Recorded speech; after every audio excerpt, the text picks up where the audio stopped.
Thomas Edison, Richard Branson, John F. Kennedy, Mozart, Michael Jordan, Will Smith. That sounds like a list of highly successful titans in a variety of vocations. Why is it that we rarely hear that they have or had ADHD? And you know what we hear even less about?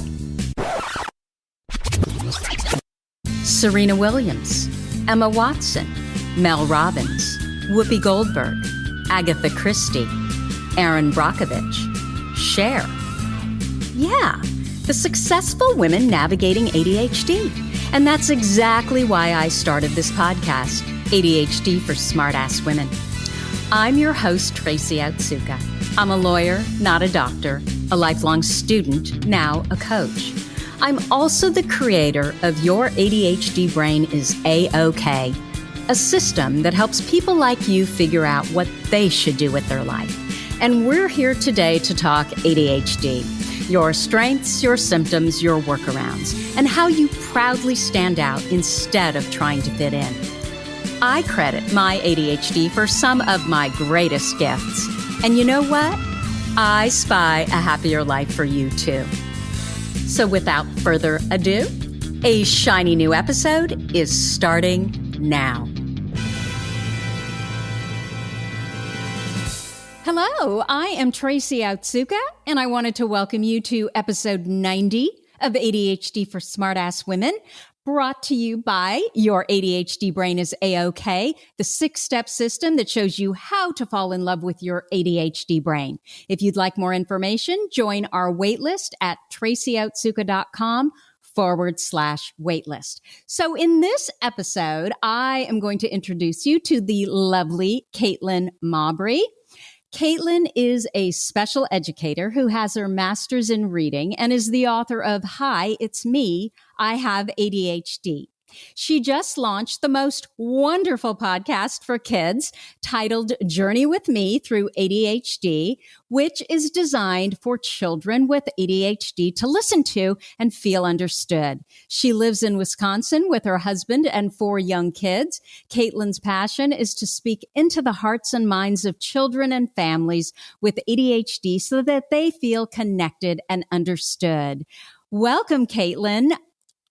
Thank you so much for having me, Tracy. Absolutely. Did I get that all right, or did I mispronounce your last name again? That's okay. It is Mabry, but that's okay. I don't think I'm ever going to get it right, Katelyn. All good. Katelyn Mabry. Okay, so lately, I want to talk a little bit about how this episode came about. Lately, I have noticed several posts in our Facebook group, ADHD for Smartass Women, and they've been from moms who have broken the news to their kids that they have ADHD.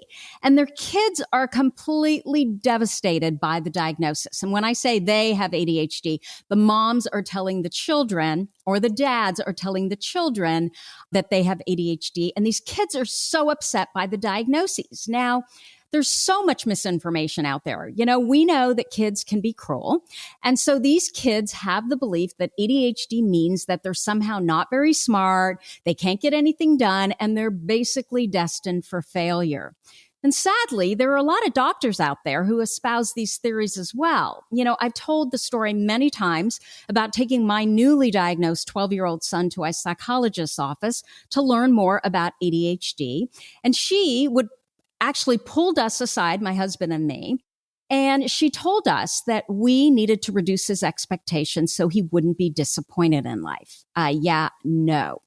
So I just love everything about your new podcast, Katelyn. And so I asked you to come talk to us about how to have that conversation with your kids about their ADHD in such a way that instills confidence about how their ADHD brains work and just how brilliant those ADHD brains are. So their ADHD brain is.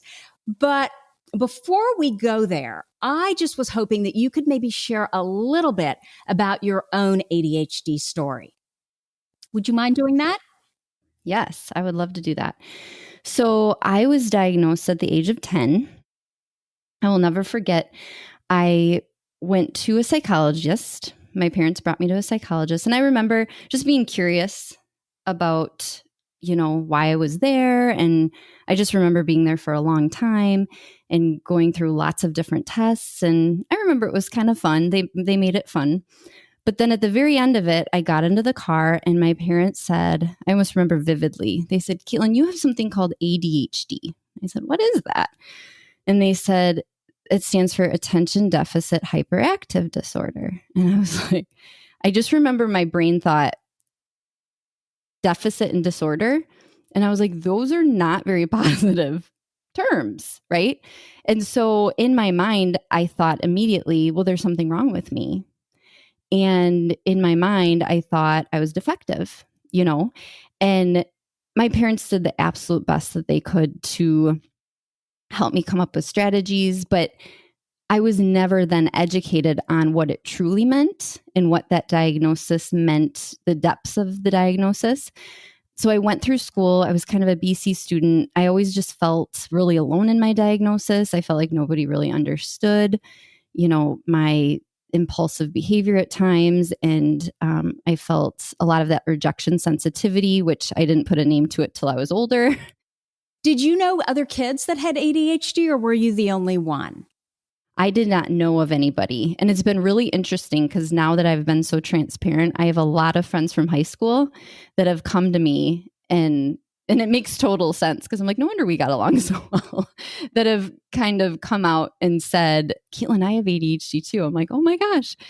So I think it was just this unspoken thing. I think other people had it, but people just didn't talk about it, Yeah. Which is, I think, what drives my passion to want to speak to children, because I think what happens, and this is what happened to me, is then you build up shame, and you build up these false beliefs about yourself, and you build up these, negative ruminating thoughts that just aren't true, and they can be combated with different tools and strategies. But when you're living through it and you're not self-aware of it, then, it weighs heavy on you. Yeah, absolutely. So you were diagnosed. Did you ever try medication? My parents chose not to, and not for their own reasons. And I kind of toyed with the idea of using it in college, but I had kind of, developed strategies and coping mechanisms where I just decided to, power through without it. I'm not against medication at all. I think definitely kids need, certain kids need medication in different environments in order to, find successes in, learning different things. But at the same time, I think it's super important not to become dependent on them, and to make sure that we become self-aware of the way that our brain is working so that we can also find success, outside of the medicine.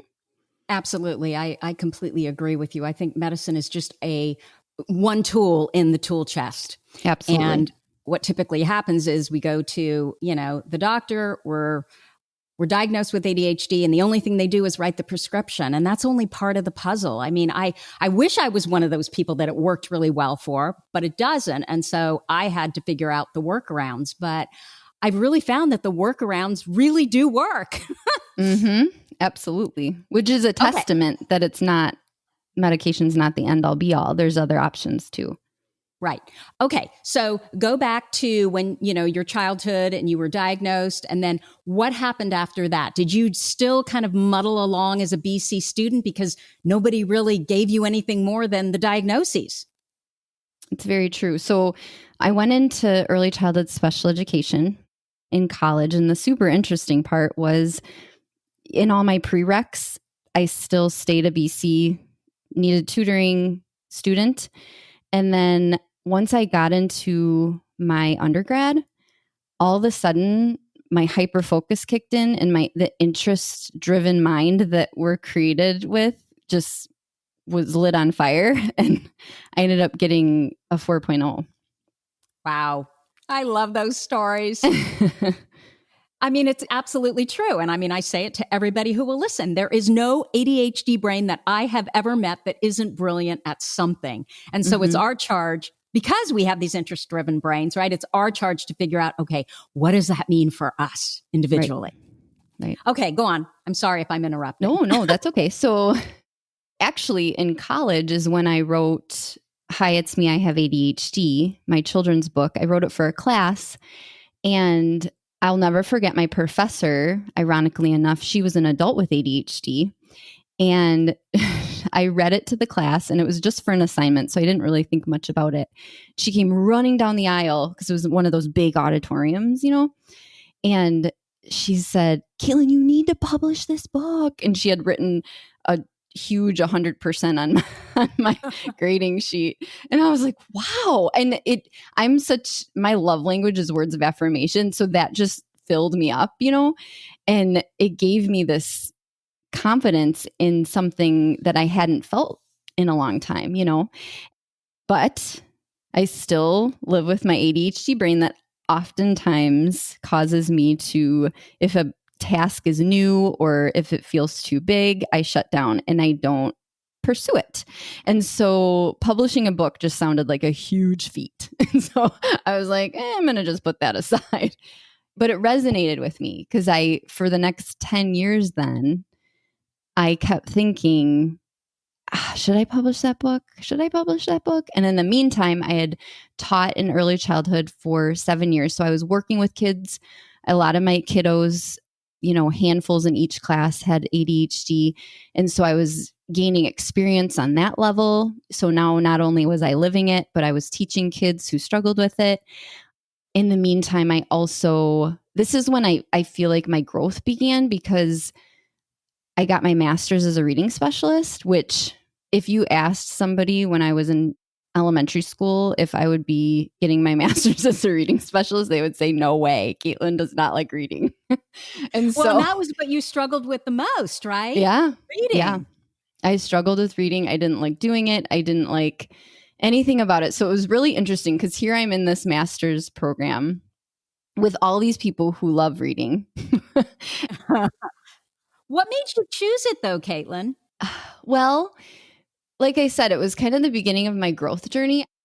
It was one of those things where I was looking at master's programs and I knew that I needed to go through a master's program while I was living at home. I wasn't married yet, didn't have kids yet. So I was like, you know what, before I, move to the next phase of life, I really want to accomplish this goal of getting my master's, which that was in itself, the decision to get my master's was a huge battle in my mind, because my mind was saying, no, Katelyn, you're not smart enough for that, and I had to tell my mind, yes, you are smart enough for that. You're just going to have to take it one step at a time.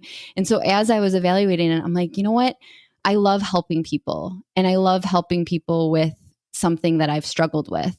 And so when I saw the master's degree as a reading specialist, I said, oh my gosh, I could totally empathize with these children and all the way through high school who are struggling with reading, because I went through it too, so I think that level of empathy kind of drove me through the program and made me just want to be the best reading specialist as I could, so I could help as many kids as I could not feel the way that I did as a child. That is amazing. And I I want to let our listeners know that you definitely practice what you preach, because you worked with my son and he hated to read. And I have to tell you, I think you changed his whole trajectory as far as he learned how to read. And it's not like he knew how to read. He didn't know how to pay attention while he was reading. And I just got off the phone with him. He is in his first year at NYU, which just the fact that he got accepted there is like, really? I mean, I always knew how smart he was, but he really struggled, I think because of the reading, to show his intelligence. So I just have to say that you know your stuff. You really know what you're doing. And that's how we actually met, right? Yeah. And I'm so proud of him, by the way. Yeah. No, he's doing great. That's wonderful. Yeah, that's how we met. And it's been so fun to be on this journey with you too, Tracy, because it is a journey, isn't it? That's why I titled my podcast Journey with Me Through ADHD, because it really is a journey. And I think that's one thing kind of tying into what we're talking about with having tough conversations is just recognizing that it's a journey that we need to be patient going on. It's not a sprint, it's a marathon. And every child responds so differently to their diagnosis. And like you said, oftentimes they get angry and they get upset. And so, that's why I want to provide tools to help parents in that transitional, phase of explaining and helping their child become more self-aware. No, I love your podcast. I just love that you have kids on the podcast, and you just have this great way, and I'm sure it's all the teaching and, learning. You have this great way of talking to the children that simplifies everything, but it still makes it fun. So I can't rave enough about it. So I want to know, how do we do this? Like these moms who are posting in our group, in the Smartass group, and they're so upset because their kids are so upset about their ADHD diagnoses. Where do you start? Like, how do you tell your child that he or she has ADHD? Like I said, it's every child responds differently. That's, I think, the first thing I want to share, because even parents who buy my book, they'll say, well, I read it to him or her and they just didn't want to hear it right away. So we need to recognize that our kids, when we present it to them that they have ADHD, that there is going to be a process with it. It's almost like aligns with the grieving process, which I don't love that analogy, but we just have to remember that there's, a process of denial, and there's a process of questioning and wondering why. And there's a process of trying to understand what it means. Like when you think about, then all of a sudden you, instead of getting upset that your child's upset about their diagnosis, it creates a compassion in us that we can come alongside them and help them take those steps of understanding. So I would say that the first thing we can do, and I think it's just really important to sit with your child, and whether it's with my book or whether it's with some sort of, kids love visuals, some sort of visual, and just helping them recognize that their brain is wired differently. And I think that is a huge thing that needs to be said. So instead of them feeling like there's something wrong with them, we all have differences. Every person on this earth has a difference, right? And so I think it's really vital that parents make it very clear that our ADHD brains are simply wired differently. And I think another thing that has been really helpful for parents is I talk about in my book the acronyms, and how, how I said as a kid, I thought deficit and disorder were such negative terms. Mm-hmm. Well, I think it's important that then we highlight, even though there's the struggle there, I think it's important for them to recognize the struggle, but also that there's strength beneath the struggle. So instead of deficit, they also have determination. So kids who have ADHD, sometimes, with their intense thoughts, feelings, and emotion comes determination. And that's such a great strength to have. And instead of disorder, you can talk about how, those of us with ADHD are able to think outside of the box, and that we're a dreamer. We come up with creative, innovative, amazing things to, talk about and think about and learn through. So, in just that whole idea of having an interest-driven mind and a passion-driven mind, I often, with my own daughter, so my 8-year-old was diagnosed with ADHD combined type. And oftentimes with her, I just really drive home her strengths. So I'll be like, man, Elena, you have the most creative mind. I love how you thought about doing that. Like, she'll come up with a different way to do her math problem. And I'm like, wow, that was a really great idea. I would have never, And so I think it's just super important that as parents, we highlight their strengths. We help them recognize their struggles, and help them come up with tools and strategies. In my podcast, I talk about being a soldier and putting on armor. So recognize armor that you can put on to combat some of those struggles. But then at the same time, I think it's super important to really highlight their strengths and their gifts and their abilities and their interests, and how they can use their interest to get stronger in other areas of life. This is absolutely the same thing that I talk to my women about all the time when we're working through AOK, that for every weakness, there is literally an opposing strength. And it's amazing to me once they realize that it's not just a weakness, but that weakness also means they have this incredible strength. Literally, that's how they then end up falling in love with their brain. And they start to like the fact that their brain works differently because, the fact that it's nonlinear means that they're so creative and they really they adopt that label, and of course it creates positive emotion. So it makes sense to me. Mm-hmm. Is there anything else?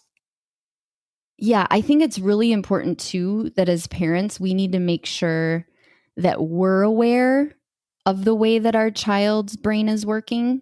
I think that knowledge is power.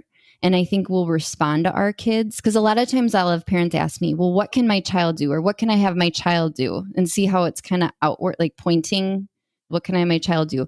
But I think a lot of times we need to look in the mirror and we need to really recognize our own awareness of how, because I feel as though if we can be aware of the way that they're responding to things and that it a lot of times is due to a coping mechanism because of their challenge, I think our response can help the child move in a more positive direction too. So can you give an example of that? So for example, research shows, and I have personal experience, that a lot of kids with ADHD have trouble with lying. And not lying about, stealing something or something big. A lot of times kids get in the habit of lying throughout the day. I'll say to my daughter, did you pick up the playroom downstairs? Yep. I'll go down there. Did not pick it up. Just little mundane things that are just irritating as a parent. Yeah. And why would they lie about that? Right. And so I think it's really important that there's an example in that situation that we look at why they may be lying, because they aren't lying out of defiance. They're lying out of coping with the fact that they're struggling with that task. Does that make sense? Yes, that makes perfect sense. Yeah. So I think that's just an example of, or one way. So now see how you change the perspective and you change that lens. And then instead of being on your child, why are you lying? You keep lying, and, being on them and shame them for the lying, we can look at it as, they may need help with something because they keep lying about this. Me asking her to pick up the playroom, that was probably too big of a task for her. And that was too big of a challenge for her. And so she lied to cope with the fact that she couldn't carry out that task independently. And so instead, I can recognize that as, let's see how I can make that better. Instead of asking her to clean up the whole playroom, I'm going to give her a more manageable task to do that she can be successful at, and she won't feel like she needs to lie about. Got it. Okay. So she just doesn't want to disappoint you.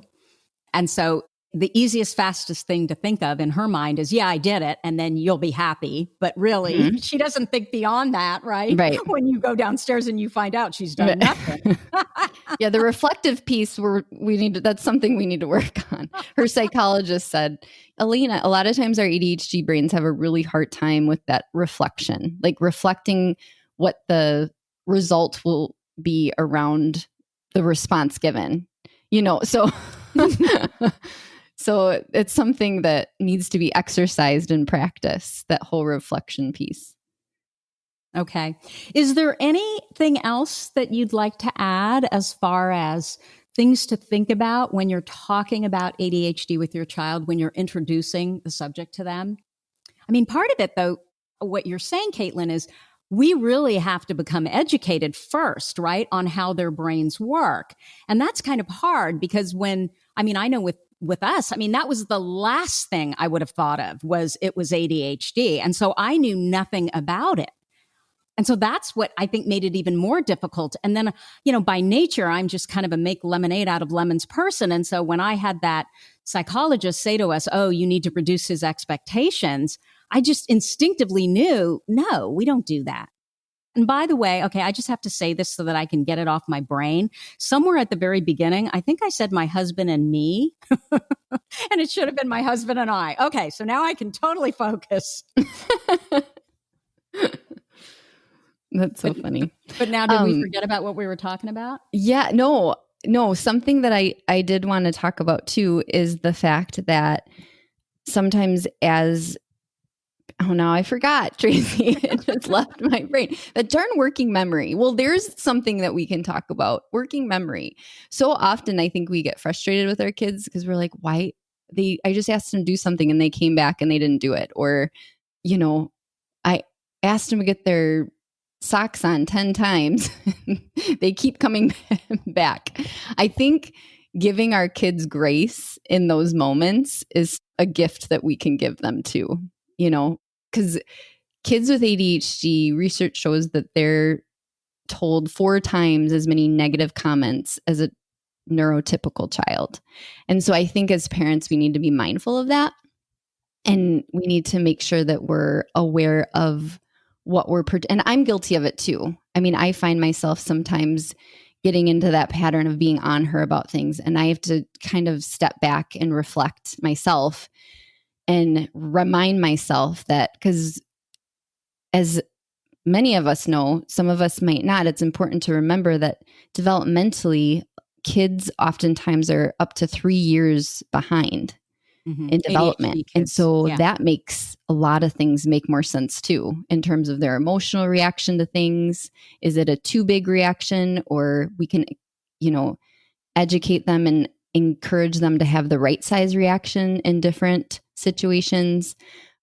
One thing that Elena's ADHD coach taught her was lava, like where kids love visuals. I would say that's one of the biggest things. That's what I was going to talk about actually. So I'm going to give you an example of a visual. And what's cool about it is I think as parents, and being a parent of a child with an interest-driven brain, is that we can hone in on their interests and then we can use those as visuals, even for the way their ADHD brain's working, Oh, that's brilliant. So if they're into, I don't know, Mulan, you're exactly using Mulan as an example, right? Yep. They're into action figures. So then you talk about, and if they have a favorite action figure, you could even get a visual of that action figure and talk about, oh, look, he's using a shield. We need a shield of, memory, because our memory goes away sometimes. So just being creative, because we're talking to a child with a creative brain. And so getting creative in how we talk to them, instead of just using well, your executive function is a little bit delayed. We can use terms that excite them and interest them to actually learn more about how their brain is working. And that's what you're so good at. And so as I'm sitting here, it's just like light bulb, probably the best parents for ADHD kids are parents who also have ADHD, because we're good at that kind of creativity.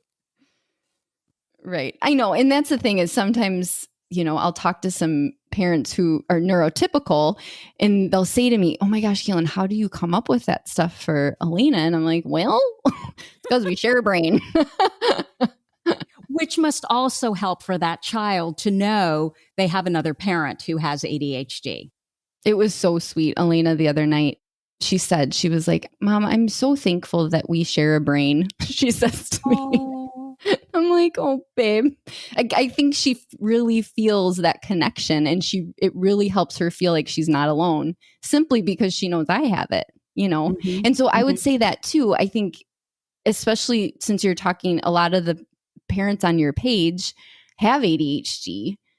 My biggest suggestion would be to be totally transparent about your personal struggles with it. I was just thinking about that. I mean, the worst thing is if we are not acting like we're proud of their brain, and also our own brain if we have ADHD. Right. Exactly. So, back to the lava. See, there you go. See, gotta love these podcasts. It keeps everyone on their toes. The lava analogy was super helpful. A volcano has lava and it's settled on the bottom, right? And so but as emotions build up, as you see your child being triggered by something and their emotions build up, you can give them the visual of a volcano and say, okay, where's your lava? Where's your lava? And then they can, if they feel it rising, and come up with strategies of how they can bring that lava back down to the bottom of the volcano without it erupting. That's brilliant. And you know what? That works for adults too. Right. I mean, it was so funny. I was having a moment and my Elena says to me, Mama, where's your lava? Oh, that's great. When then they turn it on you, right? Well, I have to say that my son has been my greatest teacher. So, as much as there were times where it just seemed just so different than the experience that I had with my daughter, who was literally so easy. And we thought, my husband and I thought that it was all because of our great parenting. And we realized, no, we raised them both the same way. They're just different kids with different kinds of brains. Right. So interesting. Can I share one more story about my daughter? Absolutely. I love stories. So I was having a rough day. So my children are 2, 4, 5, and 8. Oy. Very close together and very challenging ages and very unique minds, all 4 of them. And it was just one of those days where I was feeling super emotional. I was hyper emotional. My mind was racing and I was just really having a hard time. I have mild depression. And so I was just really in a funk, and I went downstairs and I sat on the couch and I just started crying. And my kids all came up around me. I mean, they're very, very sweet when I get emotional. And I was like, I just want you to listen to me. I was just having a really hard time. And all of a sudden, Elena comes up and she kind of scoots her siblings away. She's like, get out of the way. I need to get to Mom. This is an ADHD thing. Oh my God. But that's so sweet that she just senses this bond, like this understanding that not only you have for her, but that she has for you. Totally. And she just held me. It was so sweet. I'm like, oh, honey. So not only am I empathizing with her, but she's empathizing with me. That's great. That's lovely. Yeah. That's lovely. And I think she can also see her mom as a role model, that just because you have ADHD does not mean that you can't do whatever you want to do. You just have to do it in a different way, probably. Correct. Yep. Yeah. That's so sweet. Okay. So I have another question for you. How do you coach kids around how they respond to other kids when other kids make inaccurate comments about ADHD? Have you had to deal with that at all? That's a really good question. And that kind of ties into just the general struggle with kids with ADHD have with relationships or friendships. Mm-hmm. And like you said, kids can just be cruel. And so I think the biggest thing is empowering a child and encouraging them to understand their brain and giving them, I actually just did a podcast episode. It's called Harsh Words Can Hurt, but Wise Words Can Heal. Mm-hmm. And so I give some examples of one of the examples that from my childhood was, what is wrong with you? A few different people in my life have said that to me. Like teachers? Peers and different adults in my life. Yes, I had an educator who didn't understand ask me that at one point as well. And so it was something that kind of permeated in my brain. And so anytime I was having a hard time with something, I would insert in my brain, what is wrong with me? Or something's wrong with me. And so I think it was triggered at my diagnosis. And then through life, I had it said to me by multiple, both peers and adults in my life. So I addressed that in the podcast. And what I wish I would have said is there's absolutely nothing wrong with me. My brain just works differently. And it just causes my thoughts, feelings, and emotions to act differently sometimes. And that's okay.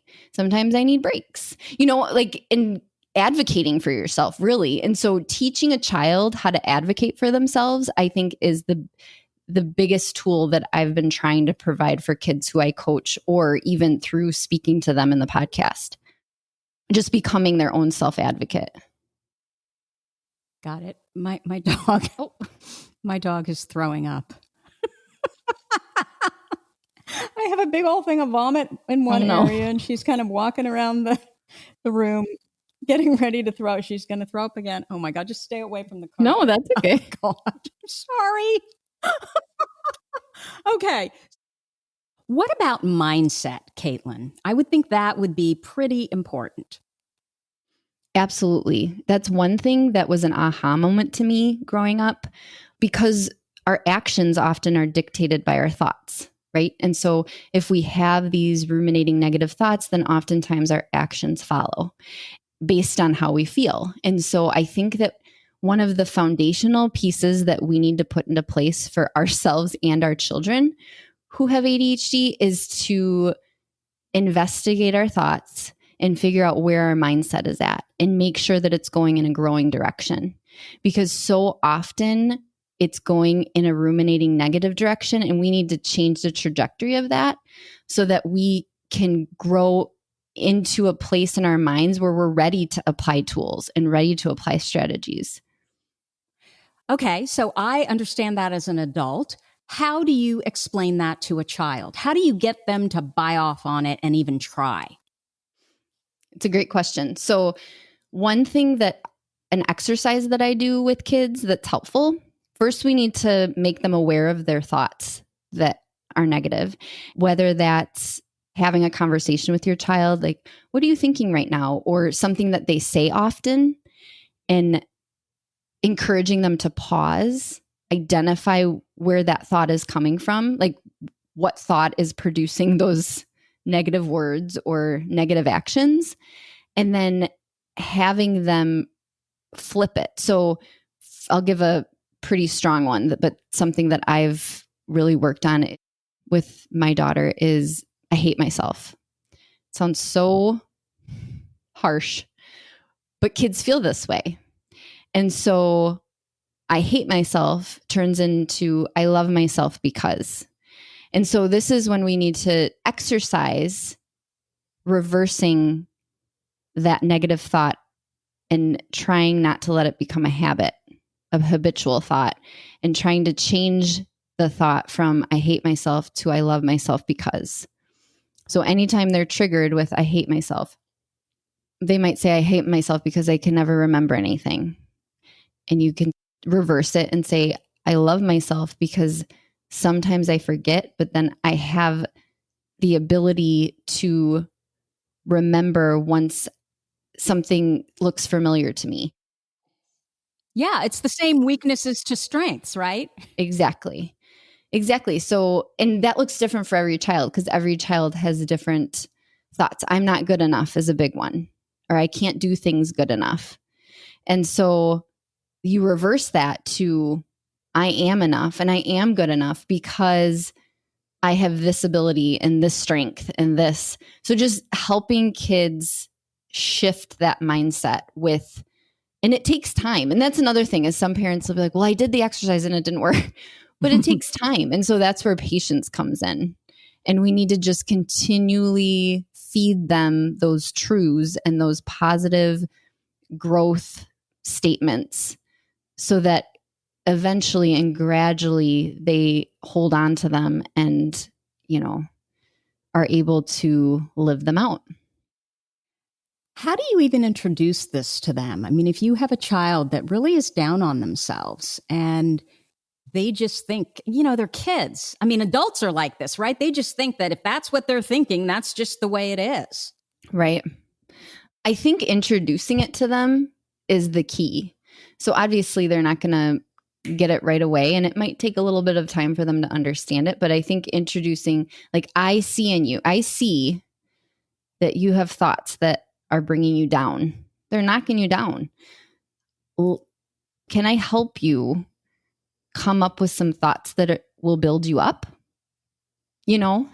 So I think that helping them recognize the thoughts that are knocking them down and then asking for permission to give tools to build those thoughts up. And another thing is though I think that is super important is giving the kids permission to sit in those thoughts. Like, how are those thoughts making you feel? And kind of getting to know those negative thoughts though too. So you can kind of, get to know them so you can say goodbye to them and then reintroduce yourself to thoughts that will build you up. And that makes so much sense because we think thoughts, we're not even really 100% paying attention to those thoughts, right? They just kind of come and they go. And so we're not even aware of them. And so it makes sense to me. They need to be aware of them first. Right. And it's important to know that our thought patterns, what we're comfortable with. So it's almost, we're safe in those thoughts, even when they're negative. Because if it's something that our mind's used to thinking and has been thinking for years and years, to actually change the trajectory of those thoughts, when you think about it, is quite a feat. And so it takes time to investigate, become aware, think about, and choose new thoughts to replace them with. Yeah, absolutely. Absolutely. So before I let you go, this is wonderful, by the way. Before I let you go, I want to know if you have a kid-friendly ADHD workaround. A kid-friendly ADHD workaround? Oh, man. Like maybe something that you've either used with a client or you've used with your daughter. Like, I love lava. That's fabulous. Mm-hmm. Here, you know what? I'm going to give one for school because we're right smack dab in the beginning of the year. And I think a lot of parents are feeling overwhelmed and teachers are feeling overwhelmed. So I want to give a little workaround that is helpful to, it's actually something that Elena's psychologist taught me. And I think it's brilliant and simple and something anybody can do. Ready for it? I am. So it's the red dot. The red dot is, so say your child is working on a math sheet. Okay. Before they start it, you put a red dot. Now, it depends on the child. You might put it on question number 2. You might put it on question number 5. Wherever you think they are, where they need a check-in, that's where you put the red dot. This is something parents can give to a teacher, or a lot of parents are at home, virtual learning. And so the red dot is the check-in point. So that's when your child can come to you, or your child can go to the teacher once they get to the red dot, and they can either say, yeah, I'm getting this, or I'm not really understanding this part. So it puts the ball in their court. It allows them to independence to get those first few done, but then it gives them a stopping point, and it makes it a manageable amount to do before they get a break to check in with you. Yeah, that sounds really good. And it also sounds like it would do a good job of combating learned helplessness. This idea that, oh, I need help. Oh, I need help. My son used to do that before he would even try. Exactly. Right. So it gives a visual of, well, first of all, it gives, because a lot of times kids look at a sheet of paper with 10 questions on it, and they shut down because they're like, I can't do all that. That's too much, and so they go into shutdown mode. And so what it does is it gives them, and another thing we can do too, and this is something simple but profound, is cover up the other work. So maybe put a sheet of paper down, or only show, if it's on a screen, only show certain parts of it. If they're working on a screen and it's too much for them, have them do it on a piece of paper first, or do it on a piece of paper and take a picture of it for the teacher, depending on what the situation is. But I really think that one of the biggest gifts we can give our kids is breaking things into manageable pieces where they can find success. That's fabulous. And then you create positive emotion, and then they're further motivated because they think they can. I love it. You know what I noticed? It's all of these tricks and workarounds and tips. They work for both kids and adults. They really do. And I almost feel like the more kid-friendly you make it, the better it is for an ADHD adult brain too, because, we're attracted to fun and sparkly and visual, right? And that's what you're giving us when you're talking about kids. Exactly. Okay, so Katelyn, where can people find you if they want to know more about you, what you do, your podcast? Can you give us the run through? Yes. I have a website, www.katelynmabry.com. And if you go there, you can find all my social media handles are on there. And I'm working on a podcast page on there. That's the only thing. So you can find my podcast, Journey with Me Through ADHD, a podcast for kids. You can find it on Spotify, on Apple Podcasts. You can find it on all those pages. And if you go to my social media Instagram page, it's in my bio as well. So I'm kind of in the midst of working on making it more searchable in terms of getting an actual podcast page on my website. But as we talked about earlier, I'm trying not to obsess about the perfectionism of it and that it's all ready and in order right the second. And I'm trying to just keep getting episodes out there and keep learning and navigating as I fail and picking myself back up and keep moving forward with it. Well, you're doing a great job and you are filling such a hole. I think you're the only podcast for kids on ADHD. I am. I just love it. And I love the fact that you can literally give the podcast to a child and say, here, why don't you sit down and listen to this? And hopefully, I'm sure they will over time. They probably already have really build a bond with you. And so it becomes something that they look forward to because again, it makes them feel good about themselves. And I had a parent message me and say that her son calls me his podcast therapist. Oh my God. That's so cute. So they're only about 5 minutes long, just to let the listeners know. They're very short, very doable in terms of sitting and listening. I tried to make it very ADHD friendly in terms of, time. You did. Duration of listening. So. Well, and again, there's kids on there too. So I can't imagine that they wouldn't be attracted to it. Yeah. So that's been fun because my daughter, who she's so funny. She wants to be an actress when she gets older. And so she's been she's the girl's voice in most of my episodes. She's so cute. It just builds her confidence right up. She's like, Mom, I'm so natural. She's like,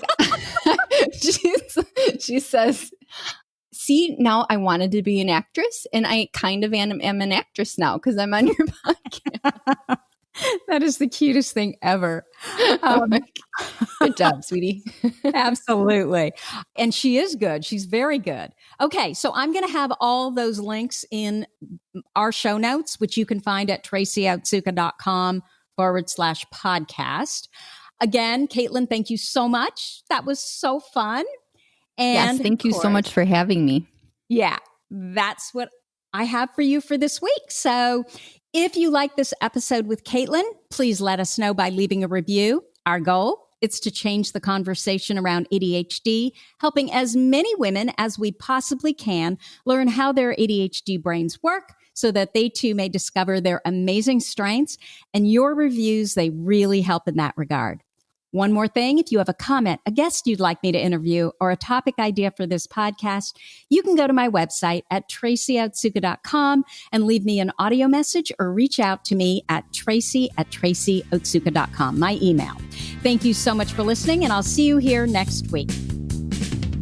You've been listening to the ADHD for Smartass Women podcast. I'm your host, Tracy Otsuka, and we're available on iTunes, Stitcher, Spotify, and Google Podcasts. Not coincidentally, ADHD for Smartass Women, it's also the name of our free Facebook group.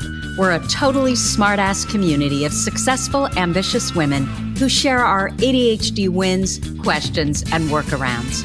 Join us at tracyotsuka.com, where you can also find more information on our Your ADHD Brain is A-OK system. I spy a happier life for us, and I'll see you again next week.